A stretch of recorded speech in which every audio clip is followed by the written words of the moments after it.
Assalamu alaikum everyone. Welcome back to my channel. So today we are going to learn animals name in Arabic. So let's start. First we have lion. In Arabic we can say asad. Asad. Then we have monkey. We can say qird. Qird. Next dog. In Arabic we can say kalb. Kalb. Then we have cat.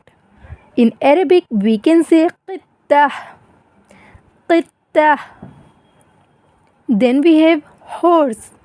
In Arabic, we can say hisan, hisan. Next, we have elephant. In Arabic, we can say feel, feel. Thank you for watching my video. Don't forget to like, share, and subscribe my channel. Allah Hafiz.